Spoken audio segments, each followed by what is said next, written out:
It's not a perfect movie, but it was perfectly timed and it broke me. It broke me in such a good way. It cracked what was remaining of the shell.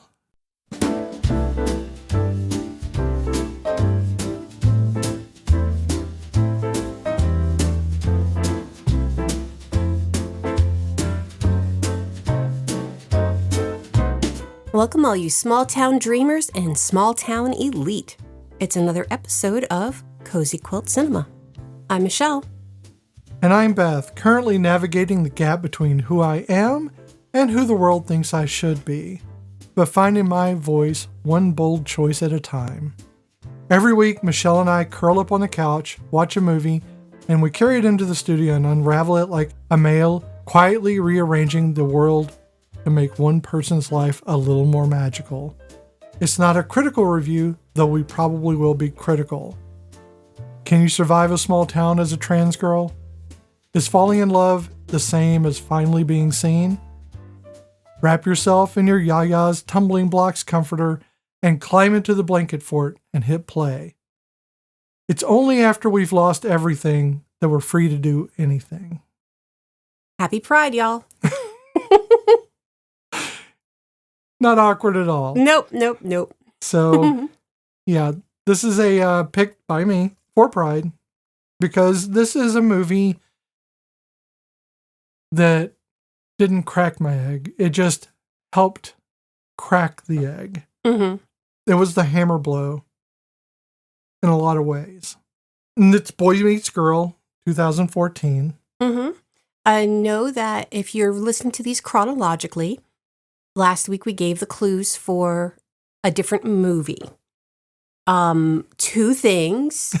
One, not that we forgot that it was Pride, we just recorded the last episode before Pride, and it was going to get aired during Pride.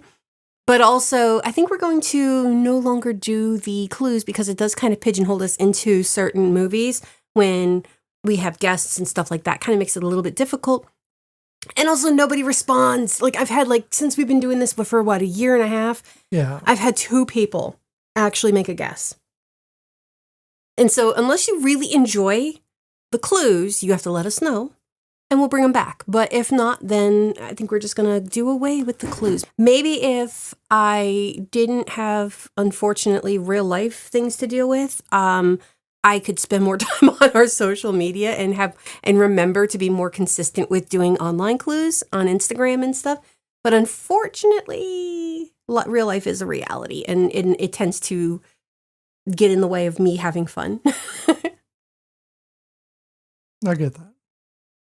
So, Boy Meets Girl, 2014, is a funny, tender, sex-positive, romantic comedy drama set in a small town in rural Kentucky. Ricky Jones, a 21-year-old transgender woman with big dreams of moving to New York to study fashion design, spends her days slinging lattes and hanging out with her lifelong best friend, Robby, when a charming Southern debutante named Francesca walks into the coffee shop. An unexpected friendship blossoms into something much more. And it forces everyone in the triangle to reckon with who they really are, what they really want, and who they really love. It's a movie about being seen, being free, and daring to ask for everything. And that is the very short version of this very imperfect but lovable film. It is. So, before we start getting into it, the first thing I noticed when I was doing my research, it was a quote by the Washington Post. And I wrote it down only because I was like, well, let me see how true this is, get my own personal opinion. And honestly, this is very, very true. The Washington Post said, Boy Meets Girl comes across not just as an emotional story, but also an earnestly instructive one. I can speak, I promise. And it's true because what I realized with this movie is it wasn't pandering, and it very much was an instruction of how really we should be. Yeah. I think it's instructive of the way you should be emotionally. Oh, yeah. Rather than the things you should say, because there are some issues. Oh, no, definitely. But there is a lot of emotional maturity. Yeah, and we'll go over that stuff. How I felt when I first saw this was, I mean, I was not out yet. Mm-hmm. I was getting ready to come out. You were away. I forget what exactly you were away with. I think our son. Or no, it was a conference. It might have been in Texas at the conference. Yeah, the conference in Texas. That's what it was. And so you were gone for a while. I just remember that I painted my nails red and I was frantic because, yes, I had 3 days, but red doesn't come out very easily. Mm-hmm. And for whatever reason, I was drawn to red nails. I think just because it was the most ostentatious color I could think of. Yeah. I was just freaking out. I was looking up on the internet how to get red off my nails. Mm-hmm. At the time, I hadn't thought of that. I had my nails painted red very badly. And I was still presenting as a boy. I had not come out as a man, I guess. And this movie, and a lot of things happened in 2014 to 2015 that just kind of guided things along. Mm-hmm. And it's kind of like a red sweater. Mm-hmm. So if someone mentions red sweater, you notice them everywhere. Oh, yeah. But until then, you don't really notice them at all. And because it was weighing on me for so many years, I had gotten used to seeing the red sweaters. I'd gotten used to seeing the trans representation that other people didn't notice. But then I got used to denying it. Mm-hmm. I got used to ignoring it. And this movie hit me at just the perfect right time for me to feel all kinds of ways about this movie and myself. Because the movie hits right into some of the things that I had trouble reconciling about me for other people. I don't know how I could explain to other people who I was if I could not necessarily explain it to myself. And that has haunted me a lifetime because I need explanations. I need those definitions. It's who I am. I require them. Mm-hmm. But this movie was perfectly timed. It's not a perfect movie, but it was perfectly timed and it broke me. It broke me in such a good way. It cracked what was remaining of the shell. Mm-hmm. The shell was cracked, but I was having trouble getting out. Mm-hmm. And I'm going to keep using the egg reference because we have chickens, and that's all I'm thinking of right now. You had an egg tooth. You just needed a little bit of extra tapping. Right. So the good thing is this came along, and it did crack that egg because we were getting married. Mm-hmm. And I think it was in June, was it? When was your conference? April. That's what it was. It was shortly thereafter I came out to you. Yeah. Like within the month. No. Or the month after? You did not come out to me until 1 month before our wedding. Was it in July? I thought it was in June. Or... No. Okay. Yeah. So yeah. That's my feelings on it. A myriad of feelings. Nervousness, fear, elation. A lot of things with this film. I don't think I could pin down one particular one, and it's not a great film. It's just not. I mean, it's not, and it's got its bad moments, but then it's got its really good moments. Well, it's not a great film, but it's a great film. Yeah, it's got, so it is, I've never seen it before, so I'll talk about my feelings about watching it later. Okay. But what I realized is this movie is a snapshot of 2014. It really is. And not in a bad way, I don't think. Well, I mean, yes and no. So her use Miss Ricky was definitely a little emo girl when she's doing her video, and doing the video with the signs where she's holding up the signs that say something.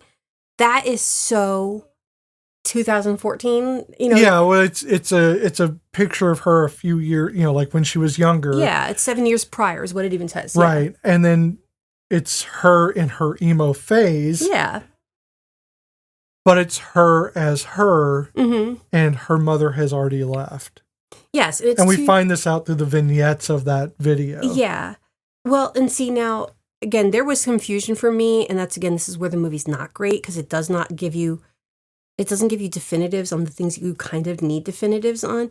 So she told everybody her mom had died of cancer, and then the little notes are saying that that's why she left, and why she thinks she left is because of her being trans. But I think it turns out that she did have cancer. She just misinterpreted, like, that was mom leaving. Because dad doesn't say that she left, because she says she would have, it said, a sweet girl if she could have. Okay, so here's my take on this. And I have not looked it up to see what the intentions were. My take on the mother is, and by the way, Ricky Jones is played by Michelle Hindley, who is absolutely a fantastic person. She is so dynamic.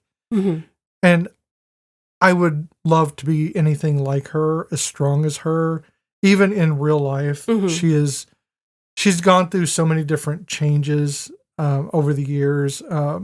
She got her cosmetology license and stuff. So she did hair, she did makeup, stuff like that. And then she's been in acting, and now I think she's doing a web series, that kind of thing. Yeah. But she did Blind Spot as well, Insatiable. Yeah. She was in an episode of Crazy Ex-Girlfriend, so I mean, yeah. She does work. She hasn't since 2020, at least according to the IMDb. Well, she's doing a web series. Yeah, so. Yeah. But she is absolutely fantastic in this. But I think that my take on this is that the mother died of cancer, but we internalize the things as why someone left. And I can see that. Yeah. I can understand. And especially because she was young. So yeah, 2014 is when the movie takes place. 2007 would have been when she made that video. And again, that was totally emo, the signs, that 2007. And she was a baby, not a baby, but she was, a young girl. And she's trying to rationalize this grief, the grief and the loss, and knowing that her mother never got a chance to know her. Well, what I get from that is she did get to know her, and she was upset about it. Her mother never got to come to terms with it because the cancer took her too soon. That's it. So I understand this. That my mother was going through cancer. Yeah. She had she had level 4 lung cancer. And it was in remission several times, but I kept rationalizing why I didn't come out to her. Yeah. Despite the fact that I come out to you. We got married, me presenting as a boy. That's how awkward it was for me, because my parents were going to be here. My stepfather and my mother were going to be here. And I didn't want to I kept telling myself I didn't want to put that pressure on her. That I didn't want her to have to deal with that on top of her cancer. But honestly, I'm telling you right now, it was a lie. It was a lie I told to preserve my own self. I didn't want to be rejected. I was afraid. Well, yeah. But as we've pointed out many times, our son came out right at that time and had no fucks to give. Oh yeah, no, he was presenting as himself at our wedding. Heck, your parents brought him a car. Yeah. And he was all, and your mom, she didn't bat an eye about it. So, looking back, it's hard because it's your parent. But at the same time, you can, it's like, shit, No, I have regrets. I regret not coming out to her. I regret not giving her the trust implied in coming out. I regret not giving her the chance to accept me. I know she would have. That's the thing that kills me, that she definitely would have done so. I have no doubts about that. But you also, my fears, she was dealing with a lot too. Sure, and you didn't want to add something. But it was my fears. It was not, it was only the excuse of I didn't want to add to her. But I was her baby and I didn't want to jeopardize that loss. Yeah. Because coming out, I lost a lot of people. Now, were they worth losing? Absolutely. Some people are worth losing. Oh, yeah. And it's hard. And I regret losing them, but shit. I mean, sometimes you have to lose people. Sometimes you have to let people go, or the idea of who they are, because they've been living on the idea of who you are, and it's been wrong this entire time. Yeah, I feel that too, because again, my own personal issues with family, and I'm not gonna lie, my life has been a lot less stressful without thinking about that. I mean, not less painful. No, I mean, do I miss them? Hell yeah. Yeah. I miss the idea of them. I don't miss the anxiety. Even the idea of talking to them right now gives me anxiety. And so, no, I get that it's not necessarily a happy choice to cut people out, but also it can be very, very relieving to have that toxicity out of your life. But this vignette of this, I don't know. It's not even what the whole movie's about. No. Yeah, it's just, this video, it sporadically happens throughout the film in key moments, which I think is done very well because it's giving you insight into the child. Yes, and who she becomes. Because you already see who she is. And that's a strong woman who really takes no fucks. And a lot of her personality in that aspect of not hiding who she is what I absorbed throughout my thing. I don't, if someone clocks something, I call it out. Yeah. That's my power.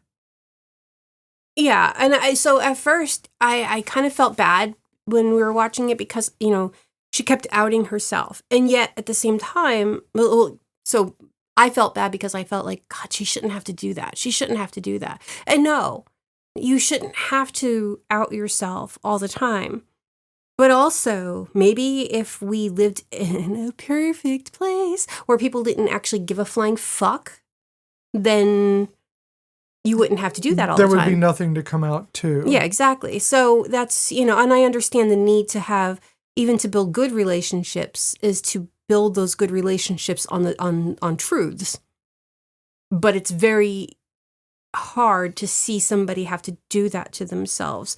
It's like, and this is very, very pejorative. I am totally going to boil this down to a basic of, I meet somebody and I really want to be friends, but I have to share this with you that I have a birthmark on my arm, and this birthmark is shaped like Hitler.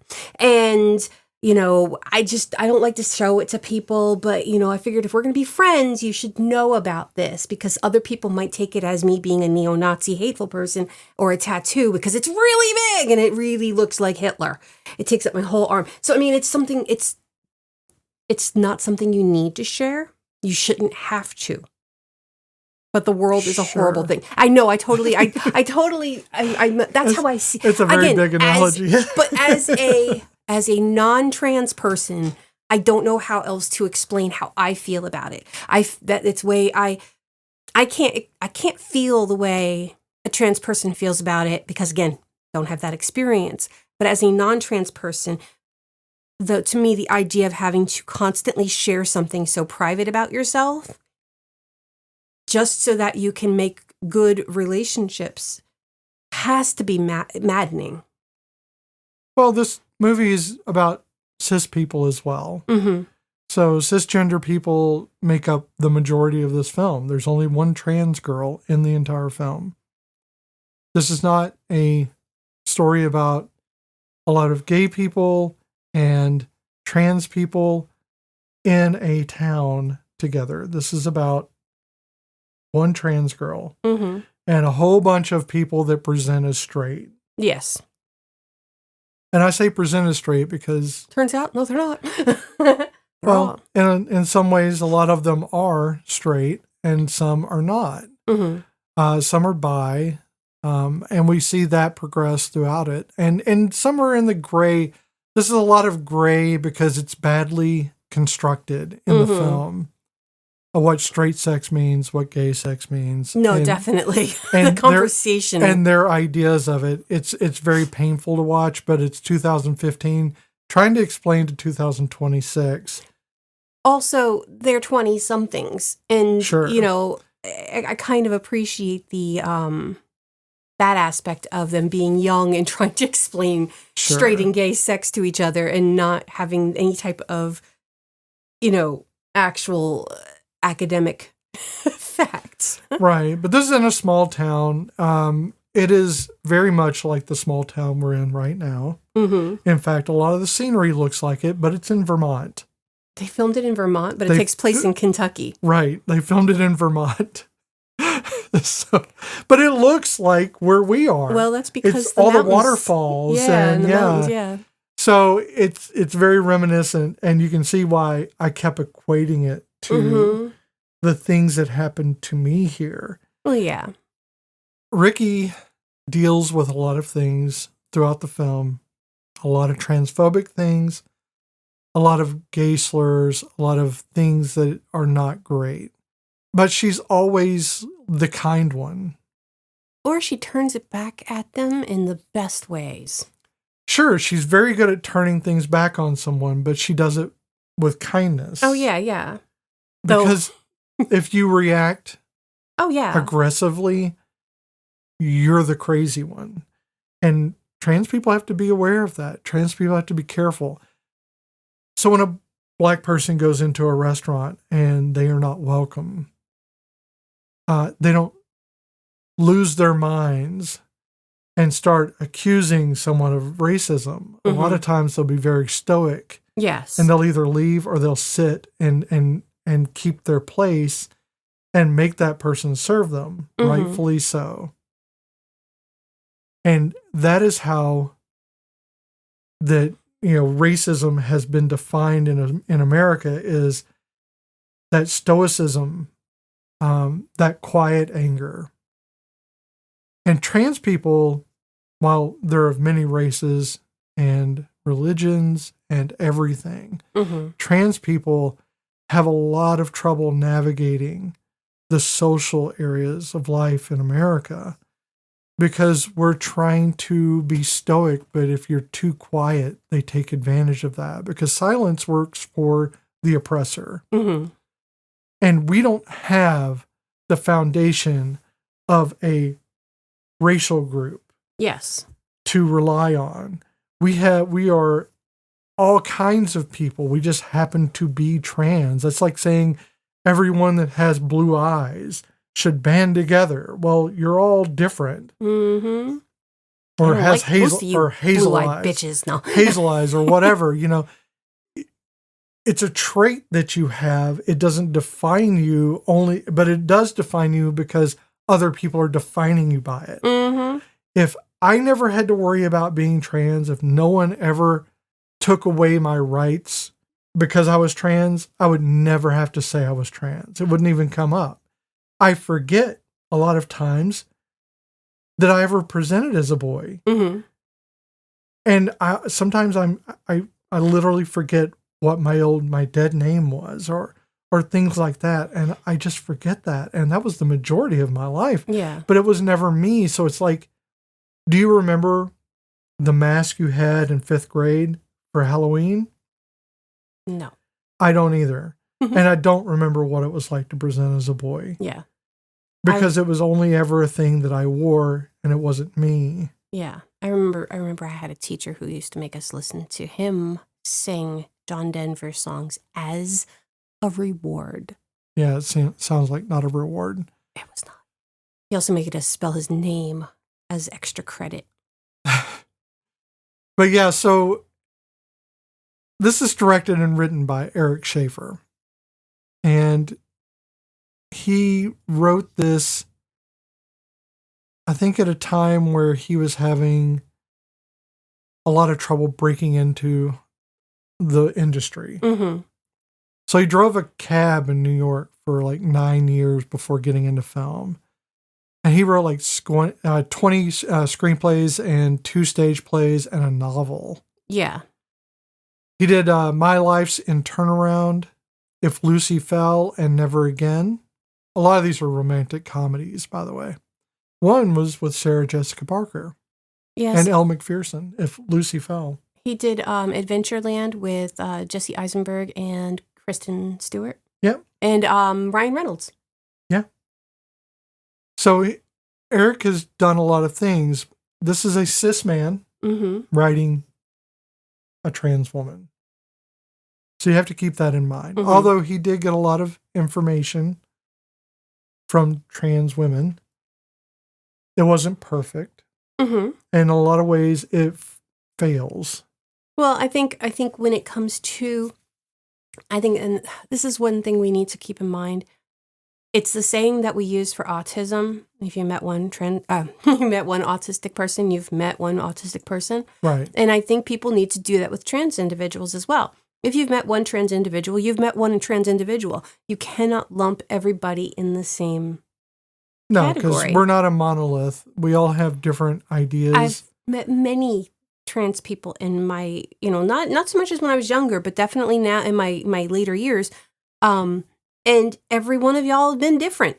And I'm okay with that because it should be that way because you are individuals. I feel the same way about cis people. They're all different. They're all alike. They're all every alike. cis person I've met's been different. But we open up in this Kentucky town, which is not dramatic at all. It feels very much, in fact, like opening up in Clerks. Mm-hmm. It is a standard day in which people are working. Yes. So Ricky's working in her coffee shop, which I'm not sure if it's a coffee shop that serves food or a food place that serves coffee. Yeah. I think it's a coffee shop. Well, she does get a little pissy about the whole, right, the drink order. Right. She's a barista. She is serving people, and she has Robby, who is her best friend, there, and that's played by Michael Welch, who was in the Twilight Saga. Yes, he was. He played Mike. I don't know who that Mike is. was a human. Okay. Yeah, he's one of the high schoolers. Ah, okay. Well, he's human in this as well. Yep. He does an episode of Lucifer, too. Oh, does he? He's Kyle Erickson. Kyle Erickson. In only one episode. And much like in Clerks, they're talking. They're just talking to each other. They're bantering. And it feels very lived in. That's the one thing I can say about these two. They have chemistry with each other. Even though it is not the best acting in the world. Maybe it's not the best dialogue in the world. So I think it got better. But yeah, in the beginning it was a little hard. But I think that it's really not bad acting or even bad writing. It was so natural that I think we're used to a certain level of acting when it comes to movies, and that level usually does not consist of it's the accents and the laid backness of it all. And this, I think, was a lot better than I think give it credit for. Maybe unpolished is what I mean. Yeah, it's because it was not bad in any way. I mean, I don't mean bad. I just mean it's not like it. Let me rephrase. It is organic. Not it is polished. Yes, it is organic. It is very, very rough. It feels like a documentary. To a certain degree, yes. Yeah. Yes. Not documentary style. It feels like you're just watching two people talk. And that was the dialogue they were told to do. And if the light blows up, then we're leaving the studio. Yeah, because so we have a weird light that we don't know why, but it just flickers on and off. I think it's a bad bulb. Well, no, we've replaced the bulb. I think it's something to do with the wiring, but we don't want to address that. It's an old house. It is. So whenever it flickers, I think that the demons are getting getting a little cranky, and sometimes it'll just go flick, flick, and then it's done. But yeah, but they can't see that. So it's very, very active right now. Go back to the movie. So they're talking, and Robby is there just because he's hanging out. Yeah, he works with her dad. Right, at their garage that he owns. While they're doing that, Francesca comes in, who is Alexandra Tertian. And she has done, I don't know. I literally don't have anything on her. Either her or Michael Galante. I did not write anything down for them. Okay, well, let me see if I can find something on her, because honestly, I just didn't have her on here. I don't know why I didn't. Is it me, or does she have a bit of Billie Piper look about her? She kind of does, like a sharper Billie Piper. She has, definitely early seasons of Billie Piper. She's done several TV series. One was Ray Donovan, The Bold Type, Red Oaks, and Partner Track. So she's done several things. She's done a lot of film. A lot of TV series. Yes, that's one thing I noticed. I kind of don't always write down when they do TV shows. Yeah. But, straight on, like when you look at her headshot, that's a straight on picture. She does look a lot like Billie Piper. Right. Oh, no, I've got her here. I just skipped her over somehow. Red Oaks, Partner Track, and Body, which was an indie thriller feature. Okay. So, there we go. Now we know where she fits into the equation. But she comes in. She is very much the debutante Southern girl. Yes. Very, she gives off rich vibes without too snobby. Yeah, she's definitely somebody who's, been a bit sheltered and unaware but of not her heirs. Yes. Well, and she's unaware of realities, but is very not guileless in a bad way, but guileless when it comes to not knowing. Like I think she's just free of bigotries right now. She really is. She doesn't know enough to be bigoted. That and also like the questions that she asks That sounds Ricky. mean, but yeah. No. But the questions she asks Ricky are kind of like, holy shit. But then at the same time, Ricky's just like, okay, cool. Okay, you asked. I'm going to tell you now. Again, goes with being a non-transgender person and not being able to answer for that side of it. But as a non-transgender person, because for some reason, I really don't want to be called cis. And it's not that it's bad. It's not bad to be cis. But unfortunately, there are so many hateful cis people that I just don't want to affiliate with them. So I just rather say non-transgender. But being cisgender is just... I know, it's just being who I know. I know what it means. I'm just saying that there are so many people out there. And again, I don't want to jump on that whole, well, don't call me that. I'm not. No, I am. I know what I am. I just don't want that label of being called cis at this moment when there are so many people who are cis and are hateful, and I don't want to be lumped with them. Well, we can just call them bigots. Well, yes.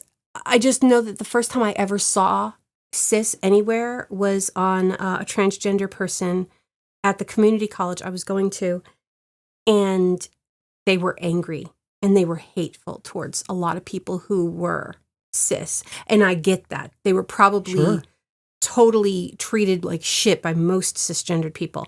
It's just, and I think that's part of why I don't like to use it, because again, I don't want people. Well, I mean, if you use non-black to say that you're a white person. No, but that's not. Black people say white people do this all the time. It's not the same. Well, I do want that one shirt that says I'm white, but I'm not that white. But again, I like to consider myself a safe person for everybody. And certain words are trigger words to other people. Saying I'm white is not necessarily a trigger word. It could be. I don't know. I'm just me. I'm thinking of this on the at the moment, and now I don't remember what I was going to say, so it doesn't even matter. Okay. So Francesca is asking for a latte, but she asked for something else first, a frappuccino. Yeah, something. And she doesn't get that this is not that kind of place. And Ricky kind of shuts her down. Nicely, but tersely. This is kind of the start to like how Ricky relates to people. That kind of stark honesty of how she feels about something without overloading you with a lot of background. Yeah. So I'm not going to do like the breakdown of every scene, but this is where you introduce in the triangle basically. And Robby is a friend right now, but he won't always be. Too many people point out that he likes her and she doesn't react, and he kind of gets awkward, and they both get a little awkward about it. But there are so many people that comment about how much he likes her. Well, throughout the film, they say, I see how he looks at you, or I see how he acts around you. And that may be true, but she doesn't see it that way, and he hasn't dealt with his feelings. No. So until he identifies his feelings and she actually looks at him that way, it's never anything they're going to acknowledge. Right now, they're friends, and that's fine for them. Yeah. But I think that where we get the bi kind of thing going is the fact that she is attracted to men. So on both their parts, Francesca is attracted to men, and so is Ricky. And then they find themselves attracted to each other, and that starts their bi kind of revelation, I guess, because they've never been with a woman. Neither one of them have. So both of them are entering into this kind of like bi relationship. Yeah. They both develop this relationship. It goes fairly quickly into that idea that Ricky, who has never been with a man or with a woman, is trying to figure out how that is going to work for her. And she's still trying to come up with, she knows who she is. Yes. Trans people know who they are. They're trying to figure out how to exist in society and social circles. That's where the confusion comes in. It's not our society. It's not our social circles. We have to adapt to pre-existing ones. Well, and you've pointed this out many times. There's a difference between gender and sexuality. Well, yeah, absolutely. I mean, she is a girl, and she's having to figure out how to be with a girl who she's attracted to and hasn't felt attracted to women previously. And the same with Francesca, who has not felt an attraction to women and is now doing so.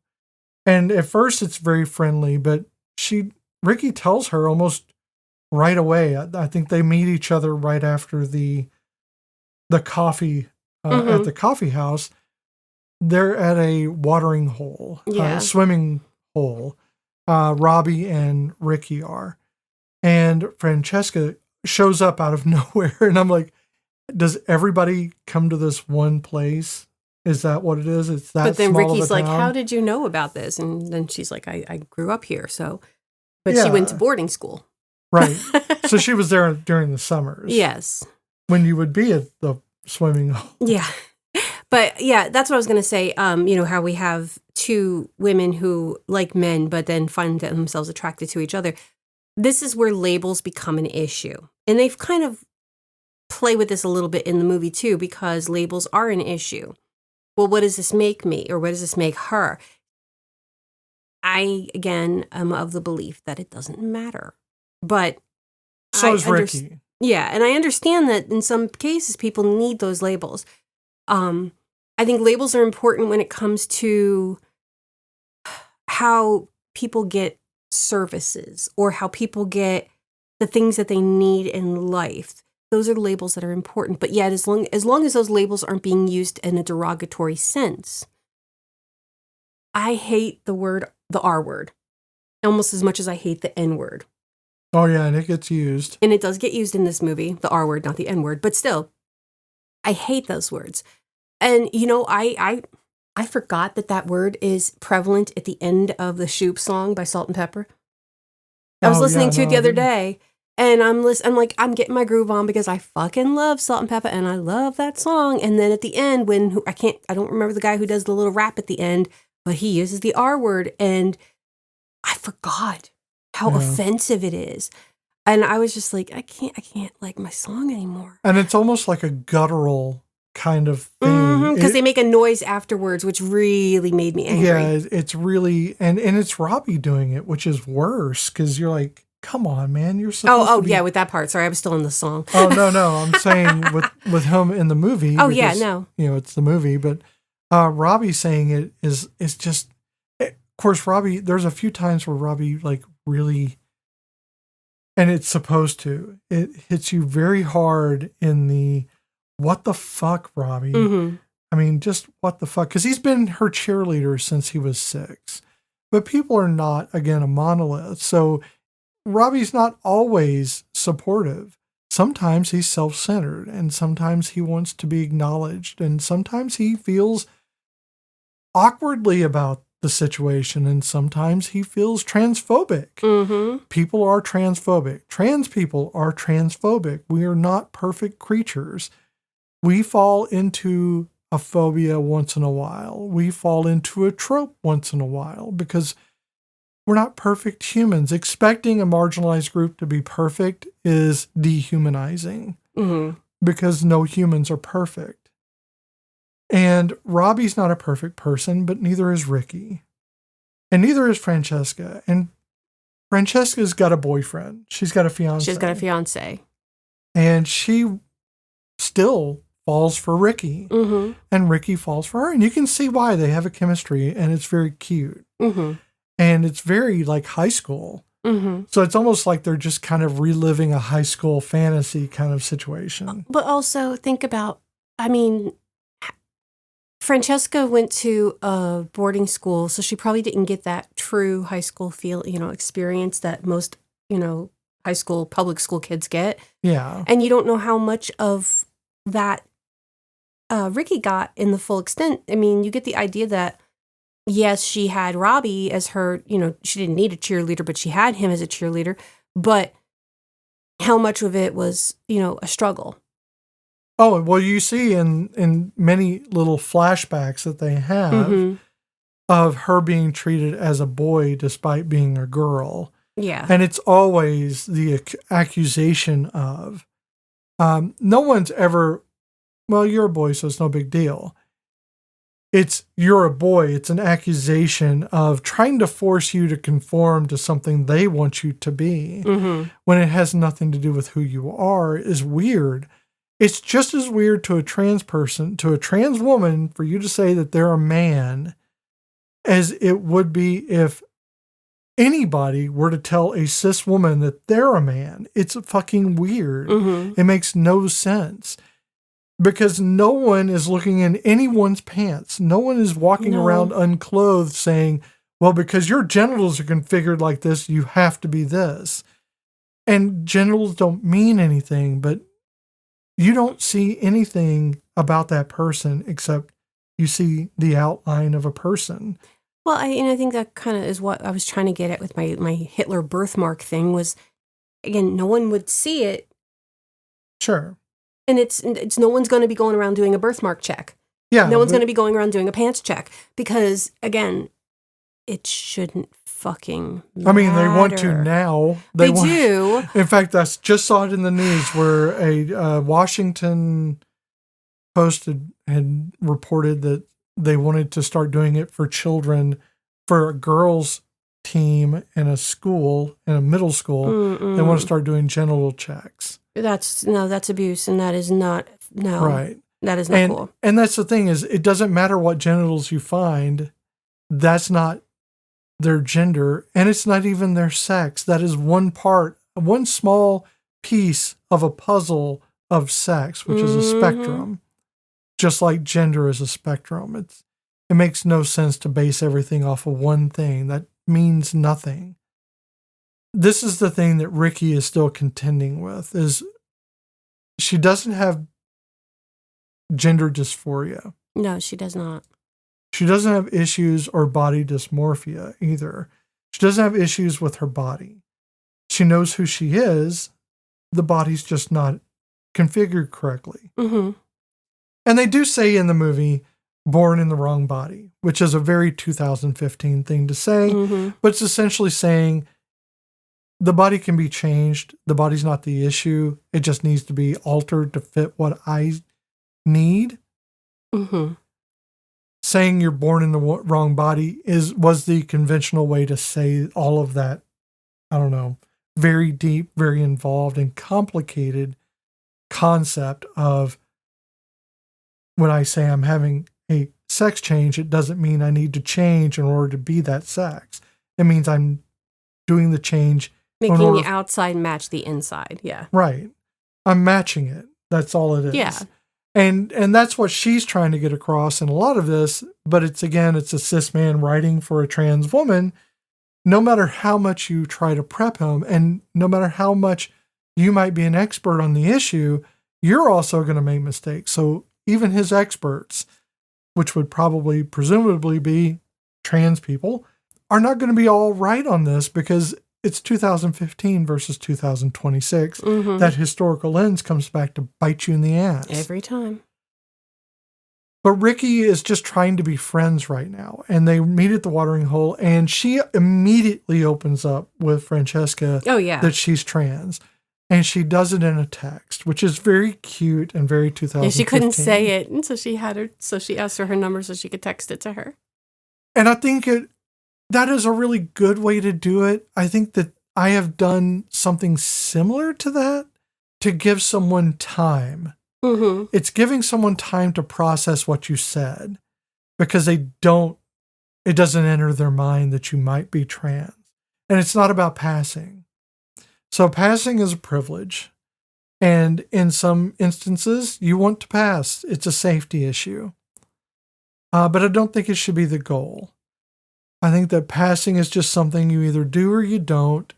It just means you're conforming to cis society, which is the majority society. Doesn't mean it's right. It just is what it is.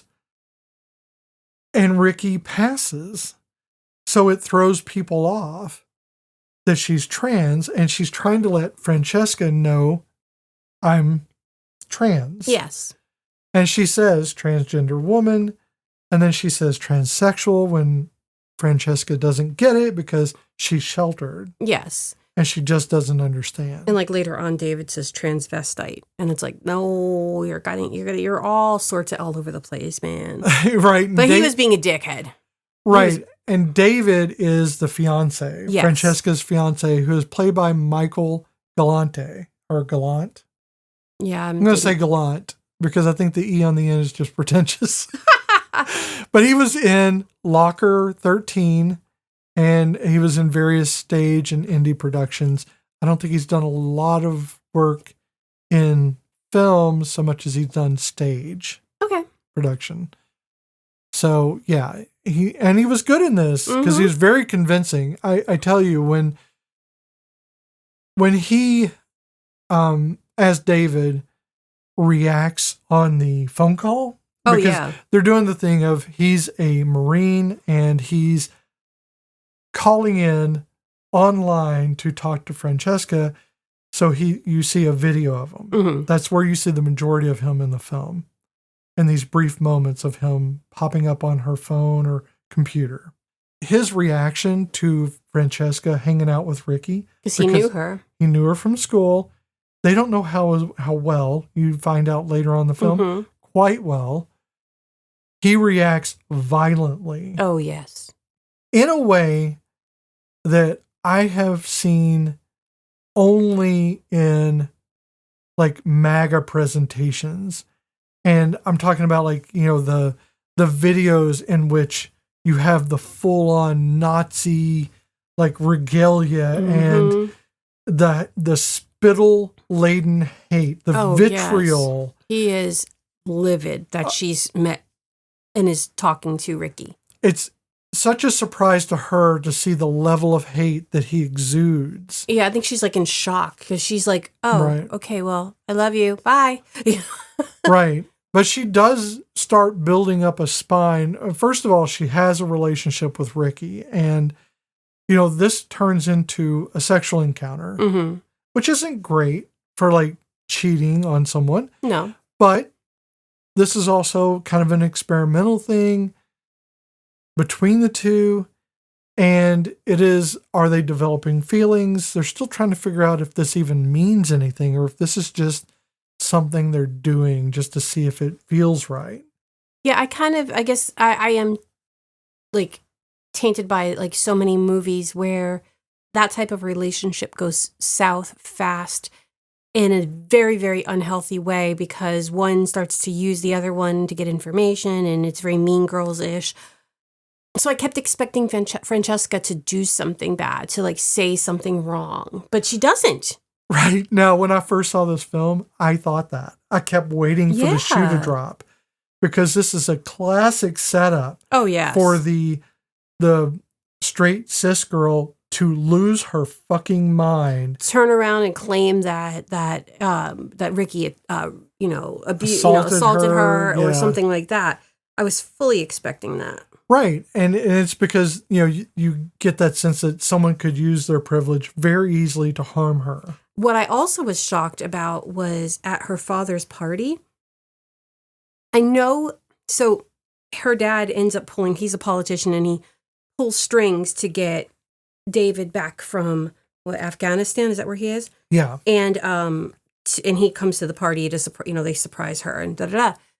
And Ricky is at this party with Robby. Because she provided a dress for Francesca. Yeah, and then Francesca invited her to the party. And then when, her and Robby are talking and she's like, Ricky made this dress for me. And he gets really like, you're still talking to that freak. And he starts like using very, very derogative terms, but he gets aggressive towards Francesca. Now, like I said, her dad's a politician and he had just met Ricky and Robby. Mostly a bumbling kind of like genial kind of politician. Yeah. And, you kind of expect him, though, to be pissed that this kid is like getting aggressive with his daughter, but also be like, and you never talk to her again. Da-da-da. Once he realized what they were talking about, because at first he says, because David keeps calling Ricky, he keeps misgendering her.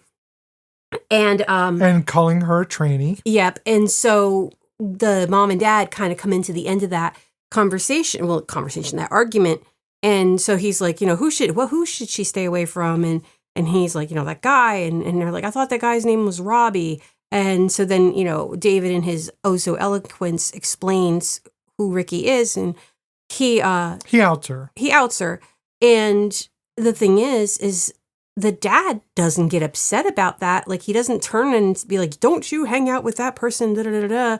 This is an election year or whatever the hell. Because he did at one point, he's like, are you old enough to vote? Are you going to vote for me? And, and they were like, yeah. Because it was kind of on the spot and they felt awkward. Yeah. And yet, when David goes at Francesca about the whole situation, dad doesn't get pissed at him and then turn around and get mad at her. He just, my daughter can be friends with whoever she wants. He grabs David by the throat. Yeah, because he went at her, and and that in itself would have been the end of that marriage. You don't come at me, dude. I don't give a shit what your fucking history is. You don't come at me with any type of physicality. Yeah, so he grabs David by the throat and tells him in no uncertain terms he does not control Francesca. Mm-hmm. And David backs down very quickly because the man is not messing around. And honestly, I've never seen someone hit so well into a bigot's face and knock them down so quickly. Yes, because I think he expected his dad. It was very surprising. Yeah, I was surprised. I've seen this before. I was surprised. It's because they come off as this, the quintessential Southern conservative family. Sure, and You see that the mother is later on. Yeah, we find out the mother is but dad kind is of a bitch. not. He even says, that we're progressive in this family. He had no problem with, Yeah, he said we're liberal. Yeah, he's Liberal. and I thought that was actually funny because like they have to explain what teabagging is. I know, but the mom said, "I'll explain it to you later." Yeah, so mom's a bit more wily, yet mom is a bit more bigoted. Not bigoted, but closed-minded because she does say something. No, I mean, it's bigoted. Yeah, she does say something, but again, Ricky comes back at her and made me laugh out loud. Was she's like, you need to let Francesca go. She's naive and she's young and she's going to be so happy with David and da-da-da-da-da. And, the world is really harsh, so maybe you should just say it's a birth defect. And Ricky goes, oh, so that's what you do? Is that exactly. what you tell people? And it was so calm and so just like... Well, because it does sting, and it stung Ricky to her core. Oh, yes. But she still had the presence of mind to say something back to her, because the whole point is you're saying again, I'm not who I am. It's who I am is not in question, but it's the only thing you have is to come at me with saying you don't think I am who I am. Yes. And so she turned it around on her and said, oh, is that what you tell people? Because you're the bitch here, not me. Yeah, and it really bothers me when people make decisions for other people and tell people. Don't God mode me. Yeah, don't God mode me. Don't tell me what I know or how I feel. I will, again, I say this all the time, but your feelings are valid, and it is not my place to tell you that your feelings are wrong. Now, how you feel towards another human being by telling them that they're wrong in who they are, that's a dick move. Again, sometimes we need to start, we need to, first thing, we need to like not be assholes, but also if you're going to be an asshole, we need to go back to that time frame where people kept their inner monologue in their fucking heads and stop saying the quiet parts out loud. I mean, that's true too. I don't need to know your bigotry. Yeah, I mean, I have if a lot you of say it out loud, stupid... you're letting me know your bigotry. You obviously want a response. I mean, I have a lot of stupid that lives in my head, and as we've seen earlier, I'm trying to not verbalize so much stupid, but, yeah. we all have our weak points. We learn as we go. We are not perfect people. We make mistakes. I make mistakes all the time about my own community. I still have to unpack a lot of things. I don't expect everybody to have everything perfect. Mm-hmm. I do not need everyone to be exactly like me or to think exactly like me. What I need is tolerance, because you start with tolerance so that you can learn. Mm-hmm. And once you learn, you gain acceptance. Tolerance is not the end. Tolerance is the beginning of the process of learning about someone else.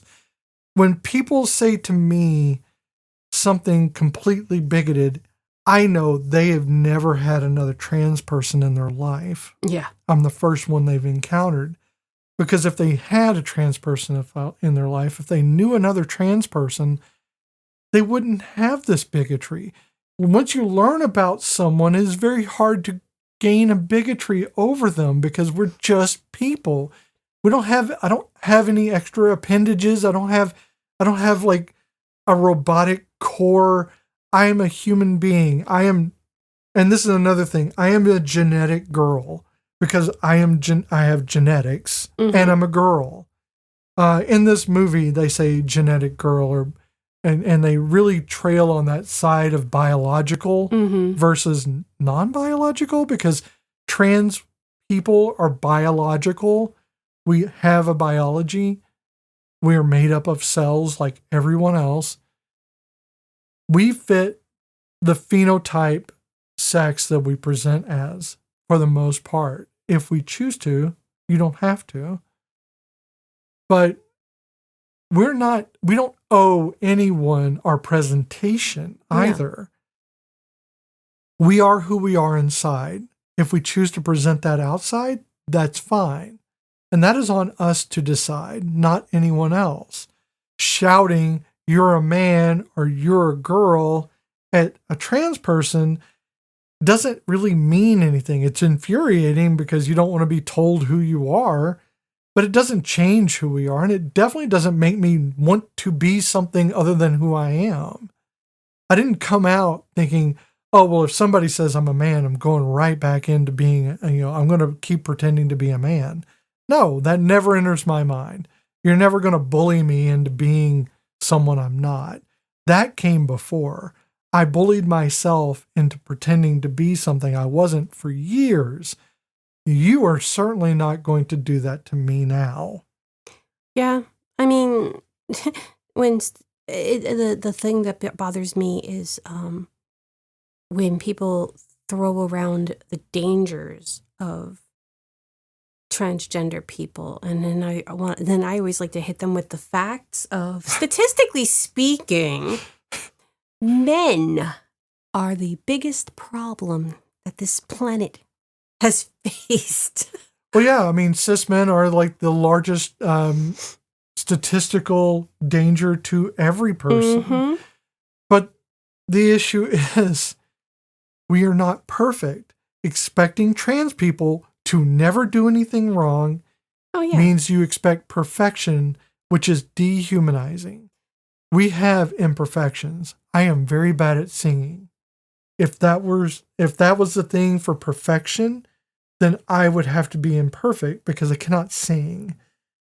And therefore I would be deemed not a person because I cannot sing well. We are not perfect people. I make mistakes all the time. I should not be expected to be perfect in order to be who I am. I just am, no matter what you do. Even if you do conversion therapy, even if you cut my hair off, even if you take away my access to HRT, it won't change that I'm a girl. It'll just make you feel better, you as in the people out there who force this on me.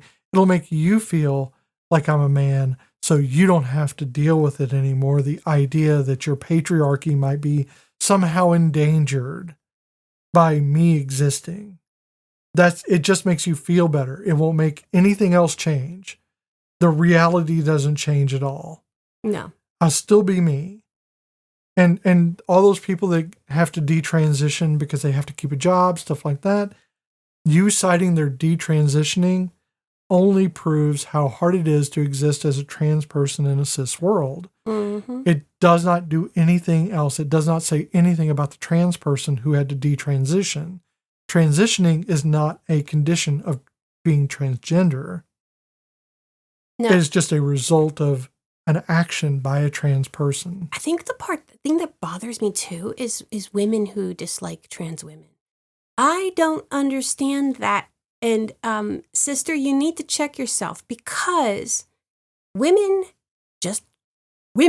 in general, women have been, I'm not talking about race, I'm not talking about sex, I'm not talking about, this. Women historically have been oppressed since the dawn of organized fucking religion. That's true. Because as soon as religion came into place, they saw the shamanists, they saw the medicine woman, they saw the women who were in power in these tribes, and they said, "Oh no, we can't have that shit. We can't have them knowing all the secrets."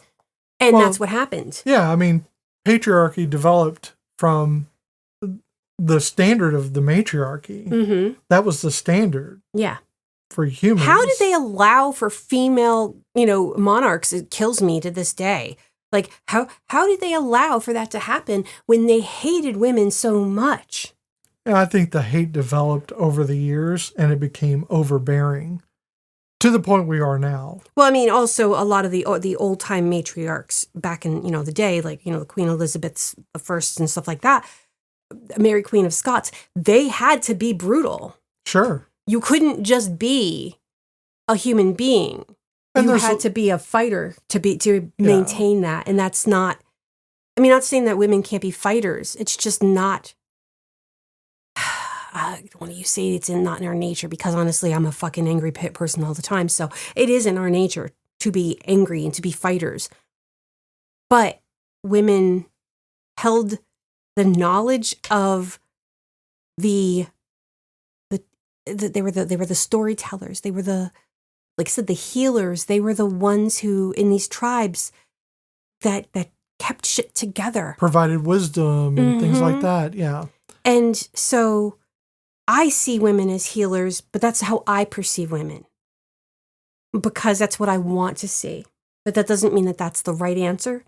So it always kind of like, I get that they had to be fighters and that they had to be vicious. But I think anytime a marginalized group starts getting, or people within a marginalized group start getting some kind of privilege or idea that they have privilege, the ladder starts getting pulled up behind them. So they'll leave a lot of people behind because they themselves feel like they have privilege in some way, and they'll use that to their benefit. I mean, we see that in modern, well, I'm going to say modern. I don't know what the modern business world is like, but I'm going to go to like the 80s and in the early 90s, where women were aggressively climbing that ladder to get to the tops of these companies, and they had to be more, I'm going to say masculine for lack of a term. Well, and I think that too is also a misrepresentation for them in society. Oh, definitely. Is that to be a quote unquote stone cold bitch meant you were unladylike, but it's not. It's just that they put that epitaph on women. They put that idea upon women because if they're as aggressive as the men are, they must be a bitch and not brilliant, strategic minded people. Or if they are, oh, she's a business bitch. I mean, she's in there and she's, cutting down people, and she's got that man mentality to be a business person, blah, blah, blah, blah, blah. That's what it is. It's seeing that, It's a patriarchal. It is a patriarchal. Slant. And it shouldn't, can I just be soft and squishy and still run the company? You can. You I mean, can, you but absolutely can. it's so hard to get to that point. Yeah. Sure. I am not that ambitious in life. And we've diverged way off of the topic. But not really, because we are talking about society's perceptions of things, and it shouldn't be, so goddamn black and white. And I think this film really isn't black and white in a lot of ways. I think the failures or the bad takes in some of this in the movie point out, I think, a deficiency that people probably have regarding not just trans people, but just relationships. Mm-hmm. Francesca, who cannot speak to her fiance, David, about not being a virgin. She's still doing the I'm a virgin thing. Yeah. I thought that went out in the 1800s, but no, we're still in it. Purity culture is still a thing. Right. So there's this idea that she's a virgin. And virginity is a concept. She obviously is not a virgin, and she shouldn't have to be. No. And David should know better, and David himself is not a virgin, so why do you expect it of Francesca? Now, Ricky has not been with a woman, and she's only been with one man, and we find out later that man was David. Mm-hmm. Now, she's dated men, but she's not gone all the way with them. Yes. Because these are still very young kids. Yeah, they're in their 20s. Yeah. David is obviously phobic, and he's taking out his feelings of being with Ricky on Ricky because he's mad at her for how he felt. He was attracted to Ricky. He liked her. Now, what I do like what this film did is it did not devolve into a very easy trope, which is to just be evil. Mm-hmm. For David to just, because he does show up, he does come to town, and he confronts Ricky. Yes. And he takes her to the ground, and you feel, and I know I said before this film, I was telling Michelle about it, I was like, I don't know if we should put something at the front because of the, not really sexual assault, but kind of. It wasn't sexual assault. No. It was just him taking her to the ground. When I first saw this film, I think that's the way I felt. I felt like he was like going to attack her sexually. And I kind of absorbed that. I think I just kind of put that in. What you were expecting to happen. Right. So I kind of like had that in my head when we were talking about it, and I forgot that is not what happened. No, he takes her down like, as if he was fighting with, a friend, a guy. Well, as if actually he took her down like he was going to like fight a girl. And yeah. Like he had both her wrists down on the ground. He was holding her down, and this is one of those situations, are we hugging or are we hitting? So, like, he could either kiss her deeply or punch her in the face. That's true. Either one of those things, or he could sexually assault her. We don't know what's going to happen because he's so fucking angry. She's afraid, but she's also standing her ground, even though she's laying on the ground. And she says, what are you going to do? Yeah. Well, she kind of makes it like, what she said something about you like being on top, like being on top. But yeah. I know that you like being on bottom. Mm-hmm. So this is that thing of they have been together, and he does. She knows what he likes. I mean, because they were together, and they were very careful from what David said. But I think that this is just such a really good way to kind of express it without actually having a beating happen. We see this over and over again. I did not want to see, especially at the time, a trans woman being beaten. Oh yeah, I'm glad that didn't happen. And she's like tell Francesca, and then like Francesca shows up, and she's like, the fuck were you doing, David? Were you gonna hit her? And she's like all appalled about it. And David walks off, and she's like, did he hit you? And she's like, no. And then Francesca's like, well, what is your relationship? And she's like, talk to David. Because, you need to talk to David. Because Ricky knew it wasn't her place to say something to Francesca. She's not outing David. No, it's not. I mean, there's nothing really to out other than, he had sex with a girl. It's straight sex. Yeah. But in the movie, they get that conflated. They do. And they do like treat it as if it's gay sex. To David, with his ideas of... Well, even Robby says it too. I know. But again, I'm just chalking that up to them just being young and dumb. Also, it's 2015. In 2026, yeah. So, yeah, and that's when she goes back and she tells David that she had slept with somebody else, but also he tells her about sleeping with Ricky. And, I think there's a vulnerability, and there is definitely a redemption with David at that point, because you can see that this has been years of him dealing with his anger and self-disgust, that he was taking it out on Ricky. It was his own self-loathing. Yeah, it wasn't like, he wasn't disgusted by what happened. He was disgusted by the fact that he again, Kentucky Southern boy, probably was raised to think that was all wrong anyway. He went into the Marines. He was probably raised to think that all of that was wrong. And so when he gave into it, his self-loathing in the situation definitely became... Well, I can tell you, even joining the military was an attempt to... Oh, yeah. Act more masculine to... Oh, yeah. He went into the manly man of the military. Right. Because that's what... I mean, I did it as a trans woman. I went into the military trying to cover for what I felt was this uncanniness about me, of this deficiency, this the bad things about me. I thought I could hide them, and I kept thinking they were bad things. And that's kind of, I do see that in David. I do feel for David. At first you hate him. You can't help but hate him. Sure, absolutely, because he's reacting with this vitriol that pisses me off, and it makes me want to go after him. But I want to be the one holding his neck at that point. But nobody in this film, and I can assuredly tell you, nobody in this film is the villain. No, there's no villains. These are just... Well, maybe her mom, a little bit. Francesca's mom. Not even her. No. She's more, misguided and stupid. Sure.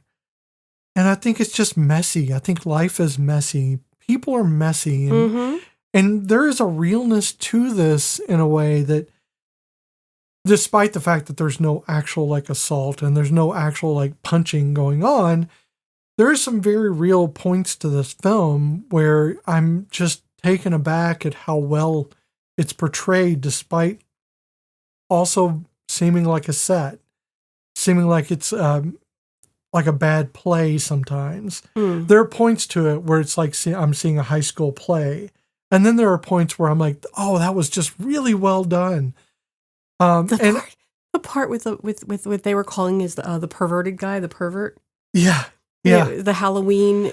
That was, honestly, you knew it was going to happen, but at the same time, it was like, holy shit. It does show Ricky not giving a fuck. Yeah. But also it does, it's very tropey kind of thing. But yeah, I don't know. I think that the thing with David, honestly, the best part of this whole movie, and I can tell you, is not even got Ricky or Robby in it.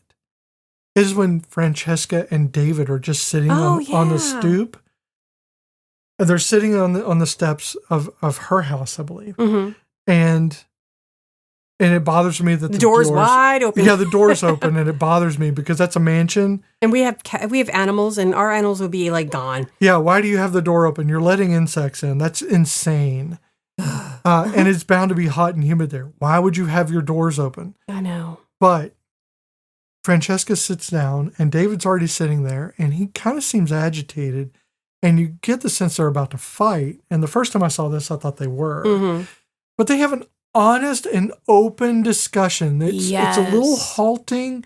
It's a little bit scary for both of them, but they have a real heartfelt discussion about these things. Something I think I have always failed to do because I inject humor into things and it diffuses things, but that's how I've learned to deal with things. And I think I got to stop saying things. I think that's takes away from what I should be saying sometimes. And I can't get out of it. It's like echolalia in a way. I can't not make the jokes because I feel that that's preserving my feelings somehow. It keeps me from breaking. Mm-hmm. Because I am full of emotion.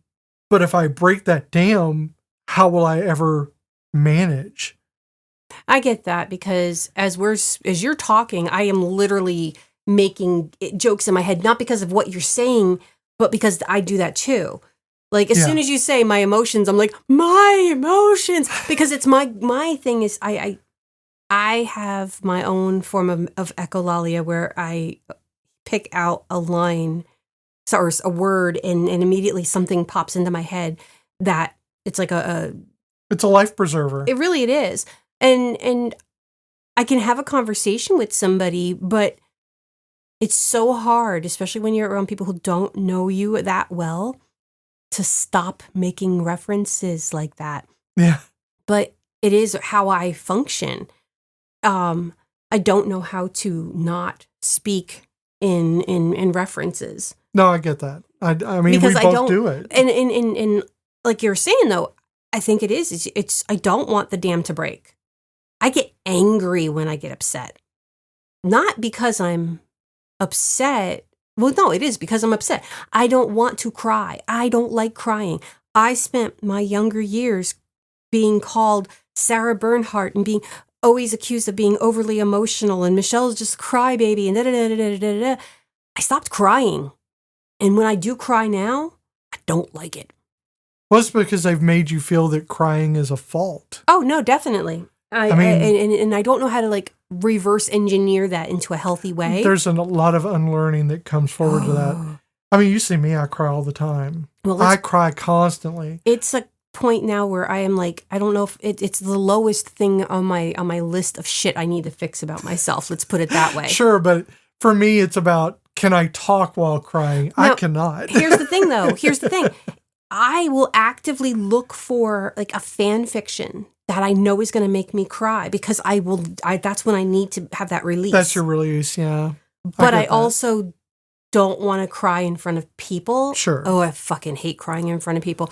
Like when we had our graduation a couple weeks ago with my babies, who are leaving pre-K to go to kindergarten, and one of the parents came back. They left, and then they came back because her little guy wanted to say goodbye again. It dawned on him after they had left that he was leaving. That's when I cried. He was crying, Mom was crying, and I was pissed because I was crying in public. Yeah. So I get it. I understand that. I do. But Francesca and David are having an open discussion. Oh, yes. That is not filtered. It's really honest. And I think it makes David very sweet. Because he even says, I liked being around Ricky. It had nothing to do with who Ricky was. Mm-hmm. It's just that Ricky was a fantastic person and I wanted to be around her. Yes. And he's gendering her correctly. Yes. Through all of this. And it's because he does know her. He just had to get over his own shit. Yep. And I think that Francesca saying, let's back off the wedding and not start over. But get to know each other. Let's get to know each other and learn each other truthfully because we've both been hiding parts of ourselves. Yeah, being who other people expected us to be. Is like the best part of this film. Oh, yeah. And then the worst part is coming right up after this. Well, he says, do you love her? And she's like, no, I can't, I care for her, but I don't see myself spending the rest of my life with her. And then he asks, well, do you see yourself with me? Right. And then she's like, I don't know. And that is so pure because you don't know. You just saw a side of this person that you never would have fathomed. When she said, I don't know how I can live with your hate. Yeah, because it was seeing that. But he is learning. Yes. And that's okay, because as long as I am always willing to give somebody the benefit of the doubt, if they're willing to try to be better. Well, I am always trying to be better. I've said it many times. I don't like J.K. Rowling. No. I hate the things she's done, and she has done devastating damage to the LGBTQ community, to other races. I mean, she has done so much damage. Her own community. Right. The Harry Potter community who loved her. If she changed. Mm-hmm. And did some reparations. Yeah, if she changed and fixed herself.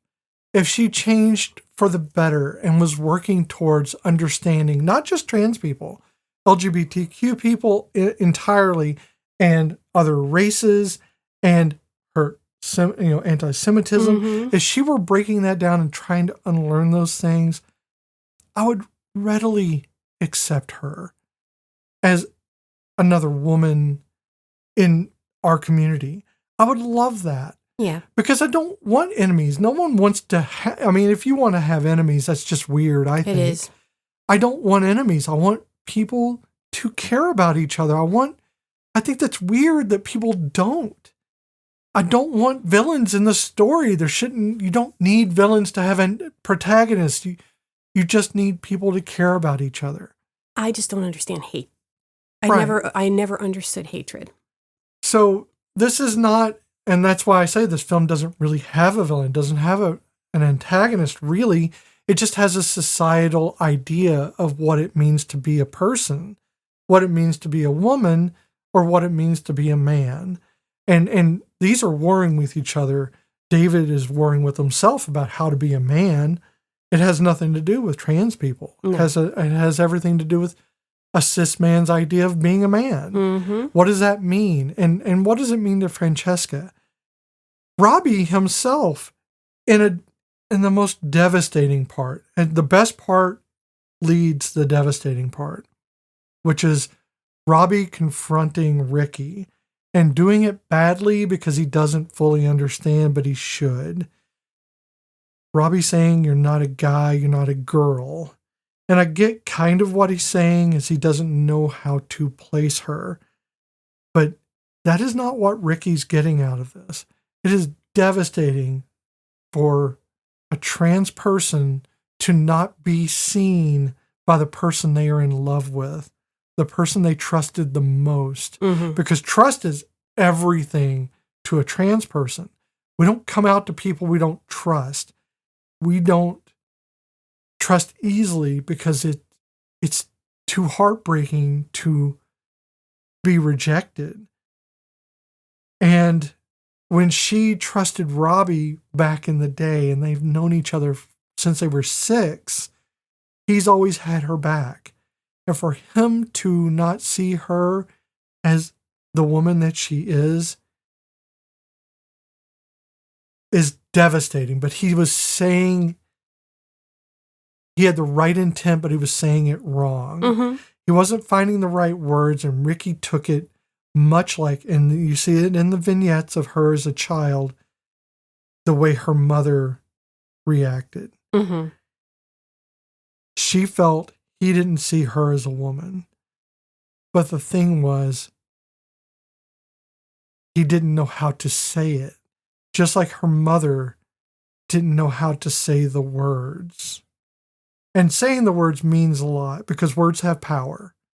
And for Ricky, she takes that in. Mm-hmm. She absorbs those feelings, and she doesn't want to be weak. Because to be weak means to lose yourself in the cutting or in the anorexia or in killing yourself. Yeah. It's not committing suicide. Committing suicide implies it's committing sin. It's not. Killing yourself is a pure act of finalized, of a final assault upon yourself. It is not tinged with sin. Sin is something you do in religion. This is not a religious thing. Ricky has to deal with her things. Now, you see in the vignettes as they play out, she said, I've thought about it, Mm-hmm. but I would never do it because I love the people in my life too much. I would never want to hurt them because they already lost their mother to cancer. Yes. Why would she do that to them? And who would take care of them? Right. And her father loves her. Oh, God, yes. He is such a good dad. Very, very supportive father. He's a supportive father who is supportive, not pandering. He is supportive to her because he loves her and because he sees her. Mm-hmm. He sees her as Ricky, as her. Not as my sweet boy, but as my sweet daughter, my sweet girl. Mm-hmm. And he never misgenders her. And her brother is so sweet. He's only confused in how he should react to himself, not to how he reacts to Ricky. Mm-hmm. He sees her fully as his sister. It's devastating to Ricky that Robby doesn't see her in that moment, that she feels he doesn't see her. Yeah. And there's this part where Robby thinks that Ricky might hurt herself because she's left, and her brother shows him that video, but he only sees the part up to where she says, I've thought about killing myself. Yes. So he panics. So he panics and he runs after her because he does love her and he does see her as her. But he has to see her as really her, as truly her, not his idea of her, not... Trans people just want to be seen as who they are. All of us are imperfections and the things we want you to see about us. Just like any human being would want to be seen. I would never look at you and just say you're perfect because you have imperfections. To deny you those imperfections would be to say that you're inhuman. Bitch, I'm Mary Poppins. I am practically perfect in every way. I don't know what the fuck you're smoking over there. Practically perfect, but not entirely perfect. And you have imperfections, but I don't love you in spite of those imperfections. I love you and you have those imperfections. I love you regardless because it doesn't matter. Those imperfections don't matter. Mm-hmm. The perfections don't matter. You matter. You're an amalgamation of those perfections and imperfections. Now, our kitten, Poe, is perfect in every way and she can do no wrong. Monster. But that's because she is evil. Because she is a goddess. She is a goddess. Is a pure thing of light and darkness. She's sleeping and it is the cutest thing. No, she's adorable and I love her so much. She is the only perfect being on this planet and I'll be taking no notes on that. But Ricky is hurt and she runs off. But really she just needed to cool down. And Robby runs, he's looking for her everywhere in this small town. You only see her stop in 2 places. That's because this town only consists of 1 road, which I think is adorable. Mm-hmm. 1 road and a mansion out back that they didn't know existed. Mansion out back. Well, they didn't know it was there. And they're like, oh, this place. I'm like, you didn't know? It's a very small town. It's got 2 houses, a trailer, and this road with 2 buildings on it that you're employed in. The garage and the coffee shop. That is all there is. But, well, and the dress shop that they look at, but they don't go inside of. Which I think is fake, personally. Yeah. I think it was just a facade. But yeah, Ricky's at the swimming hole, and that's where Robby finds her. Now, the end of this film is going to be... It's startling. It was startling to me back in 2015 when I saw it. Yeah. And that is because I didn't expect it. Not because of what it portrayed. I just didn't expect it to happen. Because it's a full frontal nudity scene of Ricky coming out of the water. Now, this is after they've kind of made up. Mm-hmm. But Ricky, and I get why. Now, you can say it's because the film needed like this gotcha, this thing of like startlement so that it made the film important. At first, there was a shock to it, only because it happened. If anybody had stepped out of the water fully nude, I'd be like, yeah, what the hell you just don't happened? expect that at all. Right. But I get why it's in the film, because Ricky needs to know, Robby, do you see me as a girl? And I'm not talking about the configuration of my genitals. You need to see me, who I am. Yes. And that was her trusting him. That was her laying everything bare.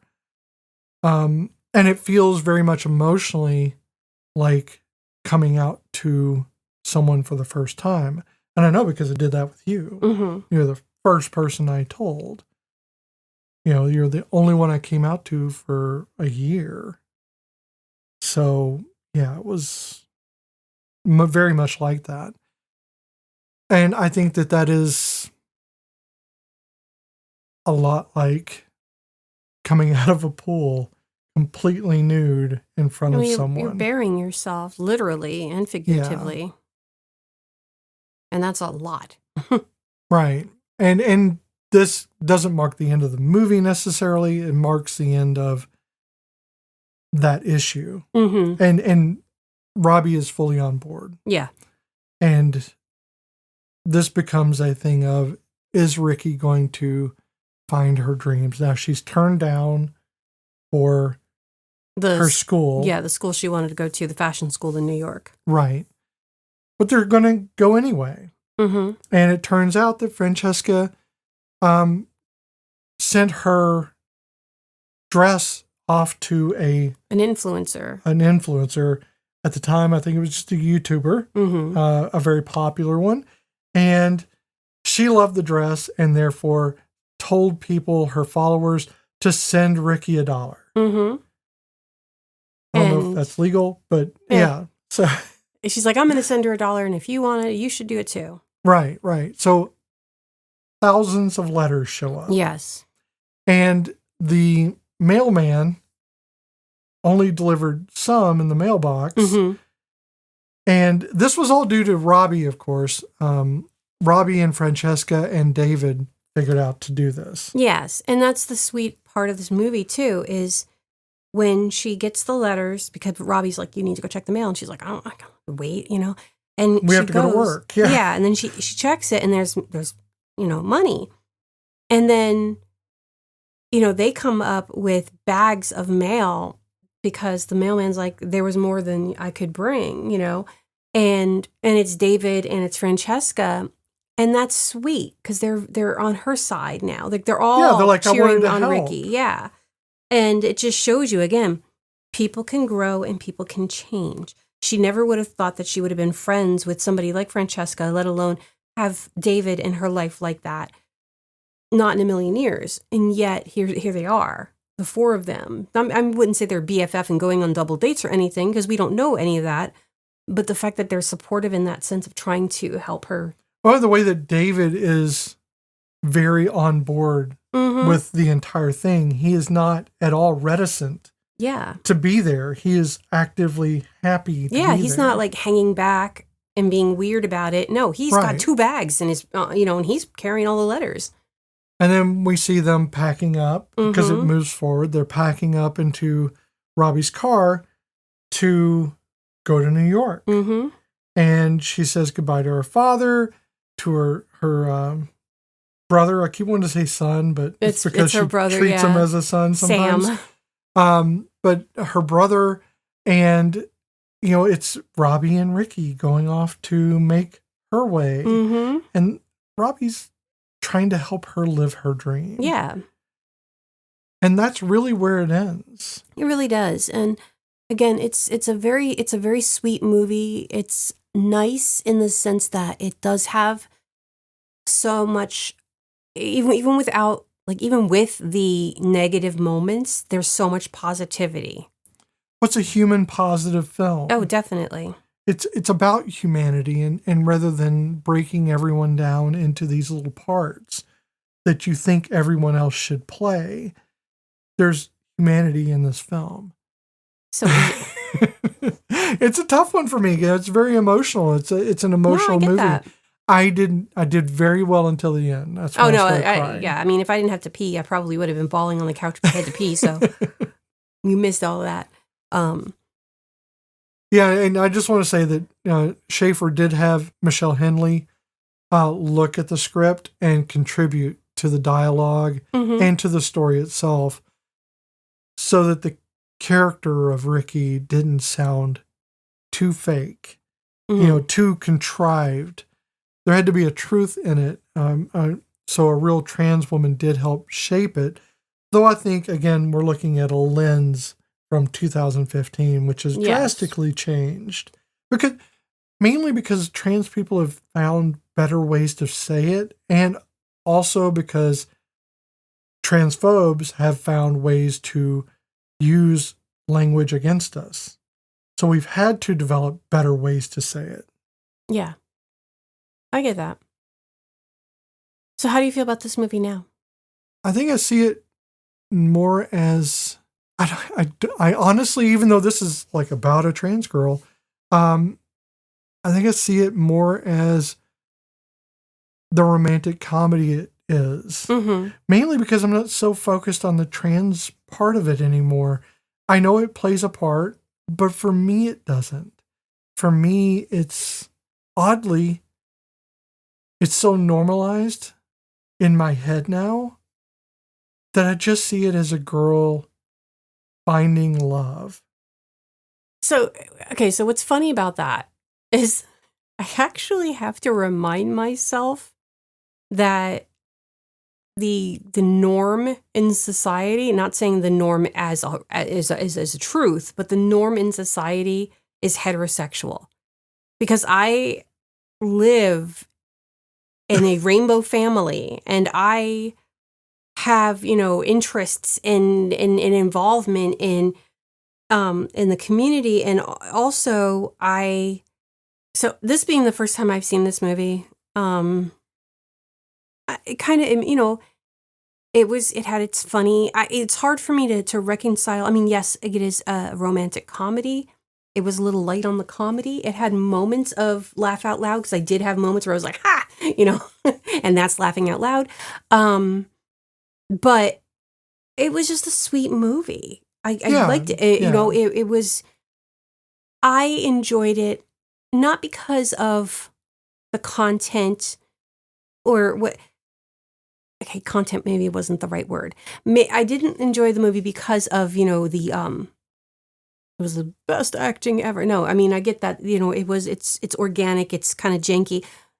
I enjoyed it because, like you were saying, it was nice to see a movie that had the blurred lines of relationships and not have it be a tragedy, being a butt of a joke, or, somebody was going to die. It was like, yeah, it wasn't pointing out how, yes, David had his moment, but there was, and I'm not justifying what he did, but that was his moment. And then he was getting better after it happened. He It didn't rely on the tropes to continue being tropes. Yeah, and he wasn't the factor of somebody getting viciously hurt, and that was it's literally refreshing. Other than some choice language and some choice scenes, I agree with Washington Post. This is earnestly instructive. I mean, it has that instructiveness to it. Sure. All right, I guess it's time for the stitch count. We are going to take this film, we're going to shake out the moths and see what damage they have done. And if it's still holding together as a quilt after all these years. All right, well, let's start with the Castellini test. There have to be at least 2 named women characters with at least 5 lines of dialogue each. Mm-hmm. Easy enough, right? Yes, because it's Francesca and Ricky. Yep. And those characters must have a conversation, not necessarily with the other woman, either not about their partner or with their partner, future or current, and not about their relationship. That's where it gets muddy, because the whole movie talks about relationships. But it's not always about their relationships. Sometimes it's just about things. They do talk about fashion and talk dresses. About fashion. And, they get to know each other. They're not talking about their relationship. They're just talking about each other. Okay, so they do talk about other things. Sometimes they're talking about David or Robby. That's not their relationship. That's true. Okay. At least one of the women has to be integral to the plot, meaning that if she were written out of the film, it could not reach the same ending. Either woman. True. But Ricky. Presumably, Ricky, if you wrote her out of her own film. That would be weird. That would be weird. So it's going to get the full 3. It gets the full Castellini. The full Castellini. I'm sorry, Brie. We may have to change the name of this because we have kind of changed to a certain degree, we may have to change the name of the test. So it is her test. It's her test. Well, but if we keep, I don't know. Okay. We haven't altered it. No, that's true. Still We haven't altered 3. it. So now let's go to inclusivity and gaze, which is... not gaze. Right. Scoring is either on or off. It's either 0 or 1. And it's a possibility of 4. Yes. So number 1, racial diversity with agency, not just background. No. Well, David. Really? Yeah, he's not white. Okay. Did you? I just thought he was... I don't know. I thought he was white. Does he look white to you? A little darker in the skin, but that doesn't mean anything. They live in the South, and he could be tan. He looks Latino to me. See, olive skin could be Italian too. I guess. I don't know what we don't know. It's not addressed, so we have to assume. Are we going to assume white? We can. It is Kentucky. It's true enough, but Latino people exist everywhere. I know, they do exist everywhere, but I don't want to give it credit where maybe credit isn't due. Does that make sense? I don't want to hurt other than the possibility of David. I feel like if it's going to have people of certain nationalities or certain races, there should be not so much the stereotypes, because I'm not talking about that, but something to denote. We do not get anything. We don't get a last name. We don't get a culture. We don't get anything that shows. I don't think we have a last name. Nope, it just says David in the IMDb, the IMDb. And so for me... Oh, no, it does. David Appleby. Oh, he white. He white. I'm sorry. We can assume white. He white. But the character, the character and the actor, the character might be white. Who knows? So we'll say that does not get it for that. Okay, so I'm sorry, but I didn't want to give people credit. Credit. It wouldn't matter because it's not enough representation. Exactly, that's what I'm saying. Diverse, so it wasn't about credit; it was about representation. Sure. Yes. Okay. Sorry. Words. Number 2, LGBTQ presence that isn't a punchline or a tragedy, and I think we have that in. Yes, in the bag. Yeah. Yeah. So we have trans, we have bi, we have. I don't know. I think it's just trans and bi. I think that's the only representation you get. Mm-hmm. Maybe questioning in there somewhere. Yes. So, yeah, it does get that.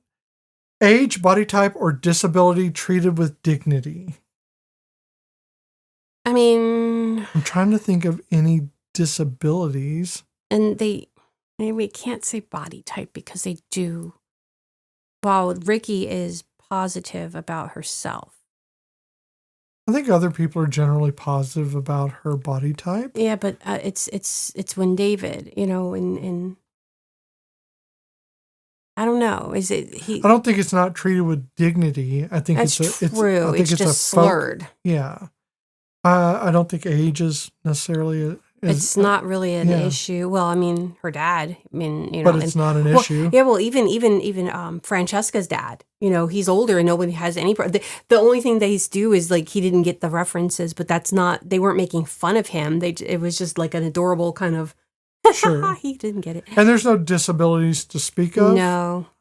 But we can give it the score on that. Okay, so it'll get that point. Camera gaze, not relentlessly sexualized or punitive. I think they did very well with the camera work. I don't think it was aimed at any parts to make it overly sexual. Even the full nudity at the end was not done as a punitive or sexual manner. It was done as a see me as a person, see me. Yes. And even like it was an emotional component. Yeah, and like when they're doing the clothing and when she's measuring her for the dress, or even when they're wearing the bathing suits, there weren't like obvious shots where all you see is cleavage, Right. It wasn't aimed at a crotch or a butt or anything. No. So I'm going to give it the point. Yeah. All right. So now the trimmers index, and it's either 0 at below trimmers, where it fails the basics, or it can be up to 4, exceeds trimmers, rare, powerful, and intentional. And don't let this, don't be swayed by me, this being my egg cracking movie. No.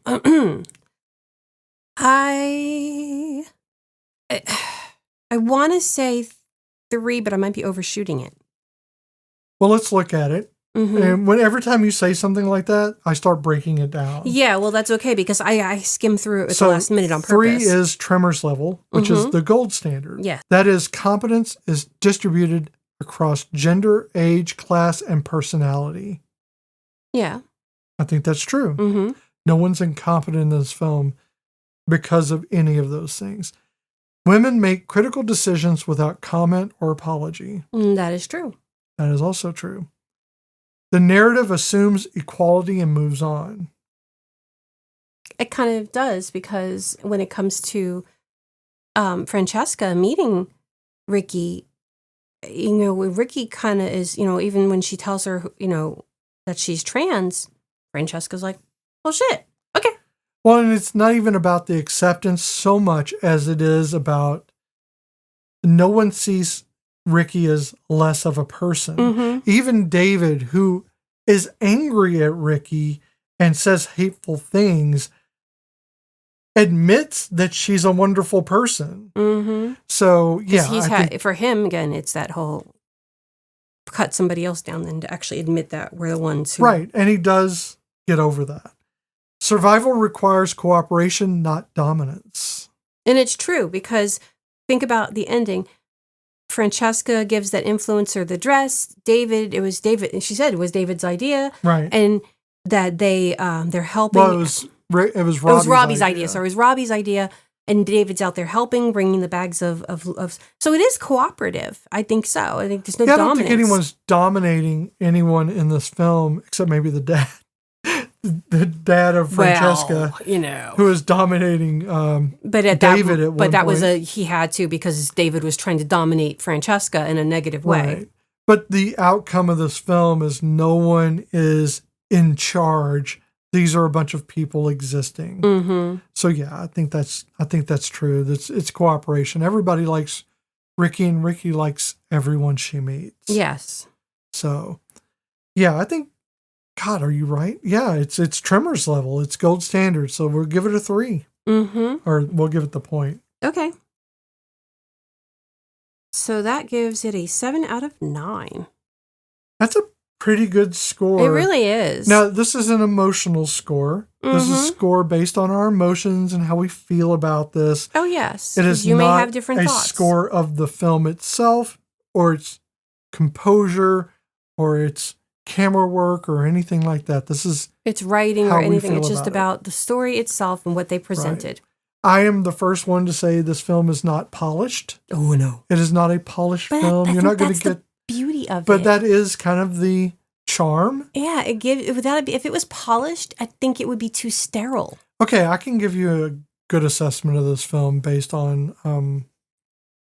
So you see the perfection of a home, okay, versus the perfection of a house. Francesca's house. It is big. It is there. But Ricky's home feels like home. Yeah. So I think that is how you can judge this film. It is not the big, expansive mansion, but it does feel a lot like home. Not always perfect, scuffed up. It's seen some distress. Yeah. But it feels good. Yeah. I agree. That makes sense. So, I mean, yeah, okay, good. I'm glad I didn't go off the deep end on some analogy. So we are, again, changing things up, so I will not be giving clues. But do we want to talk about next week's guest really quick? Absolutely, I do, because Pat Green is like one of our... Pat is back! Pat's such a good guy. I love him so much. And I just love having him on. He's always got things to say. You never have to get anything from him. He's always the first one to offer some emotional discourse. He is just such a good person. And what does he pick for us for Pride Month? Priscilla, Queen of the Desert. It's such I a good screamed. pick. I was like, yes! It's such a good pick. And Pat could not have picked a better one for Michelle. Yes. I mean, there's so much. Hugo Weaving, not only Hugo Weaving, just Hugo Weaving, but Hugo Weaving in drag. He's weaving. He is weaving. He is weaving. But he's also sewing. Yes. But yeah, I think this is going to be a great discussion. I am very much looking forward to next weekend, in which we'll have Pat, not in the studio, but calling in. One day we'll get people into the studio. That would be nice. So yeah, that's maybe one day we'll get people who are not just Pat and Polly. Well, we have other people. Well, we do. We do have other people. We have other people lined up, and hopefully we will have them in. This is all on other people's schedules. Oh yeah. So yeah, there you go. Do your thing. Thank you. Thank you for joining us for Boy Meets Girl 2014. This has been Cozy Quilt Cinema with Beth and Michelle. We loved having you in our blanket fort, sharing the stories and feelings these movies evoke within us. The beautiful thing about stories like this one is that they arrive exactly when they need to, and it did for me. This Pride Month, in a world that still asks some people to shrink themselves to fit, Boy Meets Girl is a quiet, joyful act of resistance. It's a reminder that being fully seen, fully loved, and fully yourself is not too much to ask. It is, in fact, everything. No matter where in the world you're listening from, with the right film selection, and a little honest look at the courage it takes to live openly, to love fiercely, and to demand that the world see you as you truly are, you might just find yourself sitting with every feeling this one stirred up and realize you needed it. Keep the stories going and the feelings flowing at cozyquiltcinema.com. There you can follow us on Instagram and Blue Sky, or send your feedback and personal reflections. You can even leave a voicemail. You can always find our episodes there and wherever you listen to podcasts. Please consider subscribing and leave a rating. We would very much appreciate that. And don't forget our other podcast, Between Myth and Belief, where we talk about all things weird and odd and spooky and not spooky, but just a little bit crazy. I don't have an ending quote. I know, to go because, on. well, here's the thing. I'm used to us having our clues, and I got to get over that now. I do have an ending. No, it's really, I don't have an ending. Do it. Good night, sweet boys and sweet girls. Oh, that's a good one. I like that. Bye, I love you. Love you. Happy Pride. I didn't really know him. God, high school in this town. Who can survive it? Isn't it the truth? I was fat. I had terrible acne. And I was a boy, so that sucked.